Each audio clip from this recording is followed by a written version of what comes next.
السلام علیکم ورحمۃ اللہ وبرکاتہ۔ الحمد للہ رب العالمین والصلاة والسلام علی رسولہ الکریم والعاقبۃ للمتقین، اما بعد۔ حضرت جابر رضی اللہ عنہ فرماتے ہیں کہ آپ صلی اللہ علیہ وسلم نے ایک دفعہ گھر سے باہر تشریف لا کر فرمایا، ابھی ابھی میرے دوست حضرت جبرائیل علیہ السلام تشریف لائے اور یہ فرمایا کہ پچھلی امتوں میں سے اللہ کا ایک بندہ اپنے گھر بار، عزیز و اقارب، مال و دولت سب کچھ چھوڑ کر سمندر کے بیچ میں ایک پہاڑ نما ایک ٹیلا تھا، اس میں جا کر عبادت کرنا شروع کر دی۔ وہ سمندر اتنا وسیع تھا، یعنی اتنا لمبا تھا، اس ٹیلے کی ہر جانب 4,000 فرق دوری تک سمندر تھا۔ وہاں پر کوئی کھانے کی چیز نہیں تھی اور سمندر کا پانی بھی بالکل نمکین تھا۔ اللہ تعالیٰ نے اپنے فضل سے اس میں ایک انار کا درخت اگا دیا اور انگلی کے برابر میٹھے پانی کا ایک چشمہ جاری کر دیا۔ یہ عابد دن و رات 24 گھنٹہ اپنی عبادت گزارتا اور 24 گھنٹے میں ایک انار کا پھل کھا لیتا تھا اور میٹھے پانی کے چشمے سے ایک گلاس پانی نوش فرما لیتا۔ اسی حالت میں 500 سال گزر گئے۔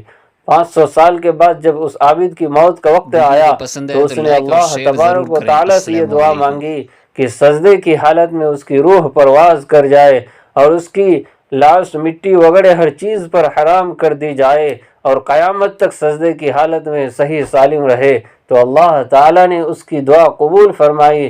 سجدے کی حالت میں اس کی موت ہو گئی اور اللہ تعالیٰ نے وہاں ایسا انتظام کر رکھا ہے کہ قیامت تک وہاں کسی انسان کی رسائی نہیں ہو سکتی۔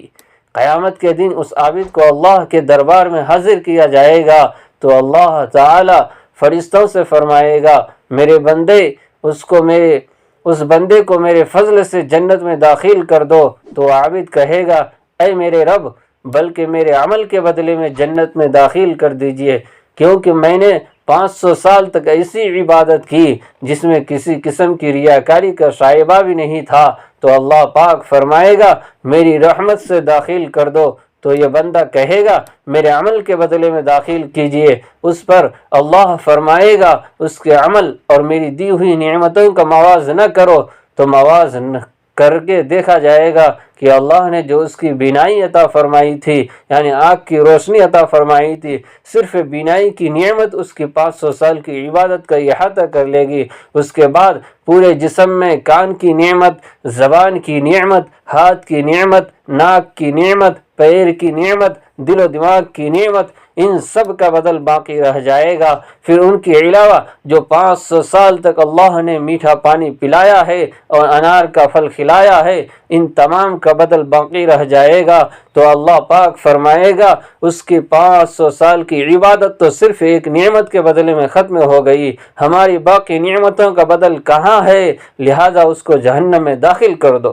تو فرشتے اسے گھسیٹ کر جہنم کی طرف لے جانے لگیں گے تو وہ چلانے لگے گا، اے میرے رب، محض اپنی رحمت سے مجھے جنت میں داخل فرما دیجئے۔ تو اللہ کی طرف سے کہا جائے گا، تجھے تو اپنی 500 سال کی عبادت پر بڑا ناز تھا، اب تیری عبادت کہاں چلی گئی؟ اور خطرناک سمندر کے بیچ میں نے تجھے انار کے پھل کھلائے اور 500 سال تک مسلسل میٹھا پانی پلایا، میری ان نعمتوں کے بدلے تم کیا لائے؟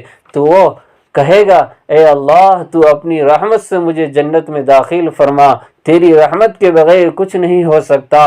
پھر آخر میں جب حجت تمام ہو جائے گی تو اللہ تعالیٰ فرمائے گا، میری رحمت و فضل کے ذریعے اس کو جنت میں داخل کر دو۔